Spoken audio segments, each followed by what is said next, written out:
Hello दोस्तों, कैसे हैं आप सब। उम्मीद करते हैं सब अच्छे होंगे। तो फ्रेंड्स, आज मैं आपको एक कहानी सुनाऊंगी एक शादीशुदा जोड़े की।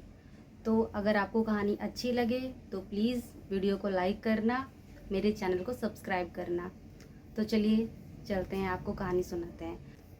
फ्रेंड्स, लड़की अपने पति के साथ में अपने मायके गई होती है।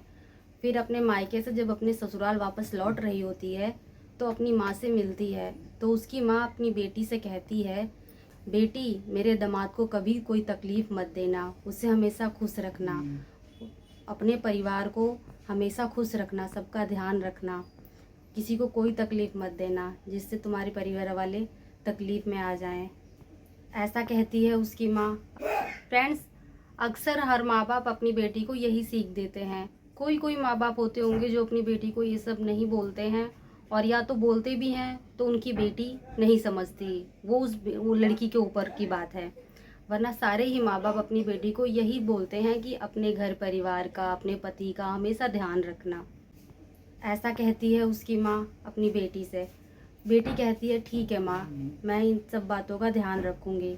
फिर लड़का और लड़की दोनों वहाँ से चल दिए अपने घर के लिए।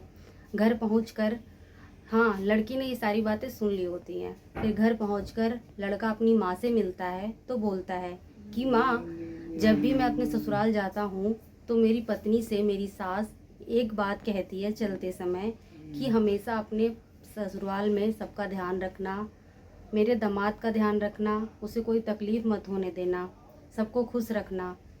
माँ, वो तो हमेशा ऐसे बोलती हैं, लेकिन माँ, आप तो मुझे कभी ऐसा नहीं बोलती कि अपनी पत्नी का ध्यान रखना, उसको हमेशा खुश रखना, उसे कोई तकलीफ़ मत होने देना। आप तो बल्कि हमेशा मेरी पत्नी के खिलाफ़ मुझे भड़काती रहती हैं। ऐसा भेदभाव क्यों माँ? मेरी सास तो कभी ऐसा नहीं बोलती, ऐसा भेदभाव क्यों? तो फ्रेंड्स, इस कहानी से हमें यही समझ आता है कि माँ और सास में क्या फ़र्क होता है। एक लड़का अपनी बीवी से यही उम्मीद रखता है कि वो मेरी माँ बाप का हमेशा ध्यान रखे, उनको अपनी मम्मी पापा की तरह समझे। तो एक लड़की भी तो चाहती है ना कि आप भी उसकी माँ बाप को वही दर्जा दो, उनको अपने माँ बाप समझो। अगर आप ये करोगे ना तो लड़की खुशी खुशी आपके मम्मी पापा का ध्यान रखेगी। रिश्ता दोनों तरफ से होना चाहिए। आप ये नहीं कि सिर्फ आप अपनी पत्नी से ये उम्मीद लगाते रहें। आखिर जब आप उसकी माँ बाप की इज्जत नहीं कर सकते तो फिर आप उससे ये उम्मीद कैसे रख सकते हैं कि आपकी पत्नी आपके माँ बाप की इज्जत करेगी?